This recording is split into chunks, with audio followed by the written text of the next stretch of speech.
এইমাত্ৰ এটা নিউজ আমি সকলোৱে দেখা পালোঁ ইয়াতে আজি আমি সকলো যুৱক আমাৰ উপস্থিত আছে সকলো আছে আমাৰ ইয়াতে আৰু আমি এটা বস্তু দৃষ্টিগোচৰ হ'ল নিউজত দেখা পালোঁ য'ত আজি আমাৰ কলিমাক আচলতে হাত দিছে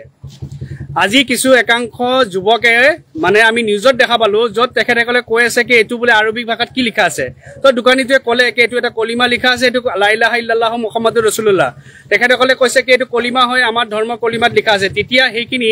যুৱক মোৰ সম্ভৱ এইখিনি ক'ৰ হয় নাজানো কিন্তু আমাৰ অসমৰে হয় আমাৰ অসমৰ ভিতৰৰে হয় তেখেতসকলে কৈছে কি এইখিনি আৰবিত কেনেকৈ লিখিবলৈ পাৰিব এইখিনি অসমীয়াত কিয় লিখা নাই তো বিভিন্ন কথাৰে তেখেতসকলে কথা কৈছে তো সেইকাৰণে আজি আমি গোটেইখিনি যুৱক আমি এটা লগ হৈছোঁ আৰু লগ হৈ কিনে আমি এইটো কথাই ভাবিছোঁ কি এতিয়া বহুত এটা বেয়া পৰিৱেশ হৈছে অসমত লগাত কৰি বেছি পৰিৱেশ এটা বেয়া কৰিবলৈ গৈছে য'ত ধৰ্ম নামত জাতি নামত ভাষা নামত লগাবলৈ চেষ্টা কৰি আছে আৰু এই লাইফৰ মাধ্যমেৰে সেইসকলক সকীয়াই দিবলৈ বিচাৰিছোঁ যিসকলে এই ধৰ্ম নামত যুদ্ধ লগাব বিচাৰিছে কাৰণ এতিয়া আমি উঠি অহা নৱপ্ৰজন্ম আমি এটা কথাই চিন্তা কৰিছোঁ আমি অসমত হিন্দু মুছলমান হ'ব নিদিওঁ আৰু যি দল সংগঠনৰ নেতৃত্বত সেই দোকানখনত যাই কেনে আমাৰ কলিমাক আচলতে যিখিনি তেখেতসকলে অপমান কৰি কেনে ক'লে ইছলাম ধৰ্মক লৈ কেনে অপমানজনক কথা ক'লে তেখেতসকলে কলিমাক অসমীয়া ভাষাত লিখিব লাগিব কিবা ক'ত লিখিব লাগিব কথা হ'লে তেখেতসকলে স্পষ্ট ভাষাৰে সকীয়াই দিব বিচাৰিছোঁ ধৰ্মত যেন তেখেতসকলে যেন টাৰ্গেট নকৰে এতিয়াৰ পৰা আমি চাই আছিলোঁ মিয়াক টাৰ্গেট কৰি আছে আমাৰ মুছলমানক টাৰ্গেট কৰি আছে উচ্ছেদ কৰি আছে বাংলাদেশী কৈ আমাক তুচ্ছ তাচ্ছিল্য কৰি আছে আমি ধৈৰ্য আকাৰে আমি সকলোৱে ঘৰৰ ভিতৰত বহি আছোঁ কিন্তু তাৰ মানে এইটো নহয় যে আমাৰ কলিমাক কোনোবাই তুচ্ছ তাচ্ছিল্য কৰিব আৰু আমি চুপচাপ বহি থাকিম সেইকাৰণে এই লাইফৰ মাধ্যমেৰে আমি প্ৰথমতে সবকে সকীয়াই দিছোঁ যে অন্তত আমাৰ কলিমা বা ধৰ্ম নামত ইয়াতে কোনো একো এটা নকৰে আৰু দ্বিতীয় নম্বৰ কথা এটা কথাই ক'ব বিচাৰিছোঁ যি এটা পৰিৱেশ আপোনালোকে সৃষ্টি কৰিব বিচাৰিছে এইখন হ'ল শংকৰাজনৰ দেশ বুলি কওঁ ইয়াতে আপোনালোকে যি পৰিৱেশ চেষ্টা কৰিব বিচাৰিছে এতিয়াৰ পৰা আমি স্পষ্ট ভাষাৰে আমি সকলো ইয়াতে যুৱক আজি সেইবিলাক লৈ আলোচনা কৰিছোঁ ইয়াতে থকা প্ৰতিজন যুৱকে যে আমি এতিয়াৰ পৰা সকলো থিয় হ'ম যে অসমত আমি হিন্দু মুছলমান হ'ব নিদিওঁ অসমত আমি কিন্তু আৰু কোনো ধৰণৰ জাতিক লৈ কেনে যুদ্ধ লাগিব নিদিওঁ কোনো ভাষাৰ লগত যুদ্ধ লাগিব নিদিওঁ আজি দোকানখনত লা ইলাহা ইল্লাল্লাহু মুহাম্মাদুৰ ৰাসূলুল্লাহ বুলি কলিমা লিখিছে আজি কিছুমান আমাৰ বেলেগ ধৰ্মী মানুহে হিন্দু মানুহে আজি তাতে সংস্কৃত ভাষাত তেখেতসকলৰ কিবা লিখে আজি দেৱী দেৱতাসকলৰ ফটো ৰাখে এতিয়া কি কোনোবাই ক'বলৈ গৈছে নেকি কোনোবা মুছলমানে ক'ব গৈছে নেকি কিয় ইয়াতে তোমালোকে দেৱী দেৱতাৰ ফটো ৰাখিবা কিয় ইয়াতে সংস্কৃতত তোমালোকে কিবা ৰাখিবা কোনেতো ক'বলৈ যোৱা নাই যেতিয়া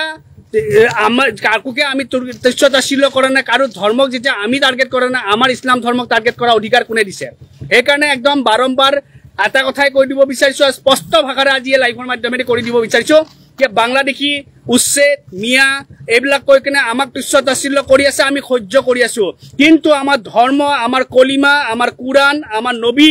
আমাৰ আল্লাহৰ নামত যদি আপোনালোকে যদি এই ধৰ্ম এই চেষ্টা কৰে আমাক যদি অপমান কৰাৰ চেষ্টা কৰে কিন্তু তাৰে কিন্তু প্ৰত্যুত্তৰ আমি আইনৰ মৰ্যাদা আৰু গণতান্ত্ৰিক মৰ্যাদা কিন্তু দিম একদম স্পষ্ট ভাষাৰে কৈছোঁ কিবা ক'ব তিনচুকীয়া ন তিনচুকীয়া বুলি লিখা আছে এতিয়া আমি দেখা পালোঁ ইয়াতে যিখিনি লিখা আছে ইয়াতে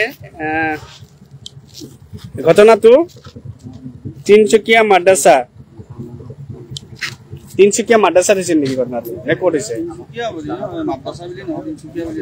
আমি এতিয়া ইতিমধ্যে এইটো বস্তু গম পোৱা নাই যদি হয় নহয় নহ'ব পাৰে কিন্তু এটা কথাই ঠিক এনেকুৱা ঘটনা য'তে হৈছে উজনিত হৈছে নামনিত হৈছে অসমৰ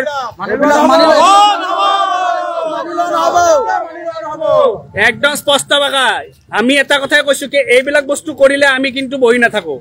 আমি আইনী হিচাপে আমি ব্যৱস্থা ল'ম সেয়া যোন সংগঠনে হওক আমি গণতান্ত্ৰিক হিচাপে প্ৰতিবাদ কৰিবলৈ আমাক কিন্তু বাধ্য কৰি নল'ব আমাক ৰাজপথত আহিবলৈ বাধ্য নকৰিব সেইকাৰণে কৈছোঁ কি এইখন অসম শংকৰাজনৰ দেশ এইখন অসম আমাৰ সকলোৰে হয় ইয়াত মিলা প্ৰীতিৰে থাকক সকলোৱে ভালে থাকক সেইটোৱে ক'লোঁ আৰু দ্বিতীয়বাৰ আমাৰ মাজত কোনোৱে যুদ্ধ লগাব চেষ্টা নকৰিব আজি ইয়াৰ পৰাই লাইভৰ মাধ্যমেদি ফাৰ্ষ্ট এণ্ড লাষ্ট ৱাৰ্ণিং কৰি দিছোঁ আমাৰ ধৰ্ম আমাৰ কলিমা বা আমাৰ মাজত হিন্দু মুছলমানৰ যুদ্ধ জাতি নামত যুদ্ধ ভাষা নামত যুদ্ধ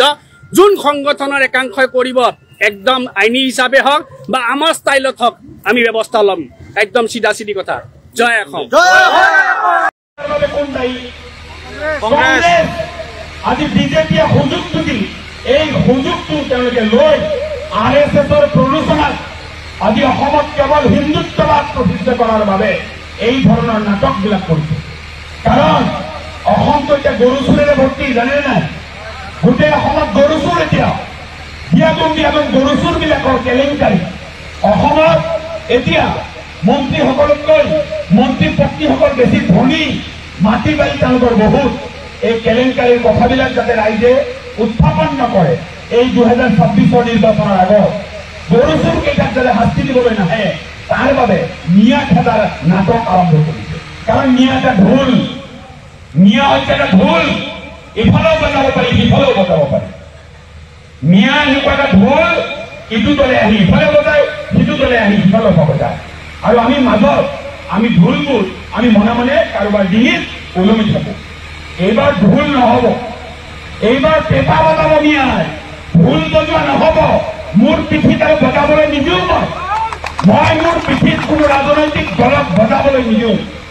মই ৰাজনৈতিকভাৱে এই জাতিটোক আগুৱাই নিয়াৰ বাবে কিমানখিনি পৰ্যায়লৈ যাব লাগে, যাবলৈ প্ৰস্তুত আছো। আপোনালোকৰ সহযোগিতা বিচাৰিম। যদি হায়াত থাকে দোৱা কৰিব, আপোনালোকক দোৱা বিচাৰিম। যদি হায়াত থাকে অহা বিধানসভা নিৰ্বাচনত মুনাফিক কাফিৰসকলে যাতে আমাৰ অঞ্চলত প্ৰৱেশ কৰিব নোৱাৰে, তাৰ ব্যৱস্থা কৰা হ'ব। তাৰ ব্যৱস্থা কৰা হ'ব। তেওঁলোকে মনত ৰখাটো ভাল, মনত ৰখাটো ভাল যে এটা জাতিক দীঘলীয়া সময়ৰ বাবে দুৰ্ভোগ বনাই ৰাখিব নোৱাৰি। কোৰ্টৰ কামত কেছ এটা লৈ যাম, কাৰো হিম্মত আছে মোক খেদিবলৈ? আছে নাই? মোৰ মিয়া ল'ৰা শিৱসাগৰৰ SP হলে কাৰোবাৰ দম হোৱা খেদিবলৈ পাৰিব নোৱাৰে। মিয়া কেতিয়া SP লাগিব, মিয়া কেতিয়া IPS লাগিব, মিয়া কেতিয়া IAS লাগিব, মিয়া কেতিয়া APS লাগিব, মিয়া কেতিয়া ACS লাগিব, মিয়াৰ ঘৰে ঘৰে ডক্টৰ লাগিব, মিয়াৰ ঘৰে ঘৰে ইঞ্জিনিয়াৰ লাগিব, মিয়াৰ ঘৰে ঘৰে সমান্তৰালকৈ ৰাজনৈতিক নেতাও লাগিব,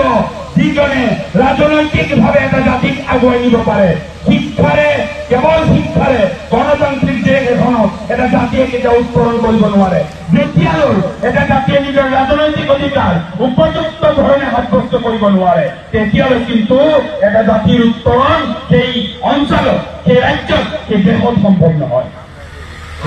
ইতিমধ্যে আপোনালোকে দেখিবলৈ পালে যে ৰুবুল আহমেদ ডাঙৰীয়াৰ লাইভ যোগে সকিয়নি দিছে। তেওঁ চেলেঞ্জ কৰিছে যদি আজিৰ পৰা এনেকুৱা ধৰণৰ ঘটনা হয় কিন্তু তেওঁ আইনী ব্যৱস্থা ল'ব। হয়, ঠিকে কৈছে, কাৰণ হিন্দু মুছলমানক লৈ পিনি যি ৰাজনীতি হৈ আছে, যি ভেদাভেদ সৃষ্টি হৈছে আমাৰ ৰাজ্যত,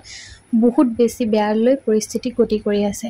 এই হিন্দু মুছলমান কৈ পিনি সকলোখিনি এতিয়া ভেদাভেদৰ মাজত পৰি গৈছে। কিছু একাংশই এনেকুৱা ধৰণৰ কাণ্ড কৰি আছে, সকলোৱে নহয়, কিছু একাংশই কৰি আছে। আপোনালোকে ইতিমধ্যে গম পাইছে কেনেকুৱা ধৰণৰ পৰিস্থিতি হৈ আছে ৰাজ্যত। এনেকুৱা ধৰণৰ পৰিস্থিতি কেতিয়াও নাহক, আগৰ দৰে আকৌ হৈ পৰক, সকলোৰে মাজত মিলাপ্ৰীতি হৈ থাকক, সেইটোৱে কামনা কৰিছোঁ। ভিডিঅ'টো যদি গুৰুত্বপূৰ্ণ বুলি ভাবিছে, যদি ৰুবুল আহমেদ ডাঙৰীয়াৰ কথাত আপোনালোকে একমত হয়, শ্বাহনৱাজ ডাঙৰীয়াৰ কথাখিনি আপোনালোকে ইতিমধ্যে শুনিলে, কৈ গ'ল বহুখিনি কথা, যিখিনি কথাই কৈ গৈছে সম্পূৰ্ণ শুদ্ধ সত্য সহকাৰে আপোনালোকৰ মাজলৈ আগবঢ়াইছে। যদি তেওঁলোকৰ কথাত আপোনালোকে একমত হয়, যদি ভিডিঅ'টো চাই ভাল পালে ভিডিঅ'টো সকলোৰে মাজত শ্বেয়াৰ কৰি দিব, লাইক এটা কৰি দিব, এটা কমেণ্ট কৰিব। যদিহে ইয়াৰ মতামত দিব বিচাৰে কমেণ্ট যোগে জনাবলৈ নাপাহৰিব। ভিডিঅ'টো সম্পূৰ্ণ চোৱাৰ বাবে সকলোলৈ বহুত বহুত বেছি ধন্যবাদ থাকিল।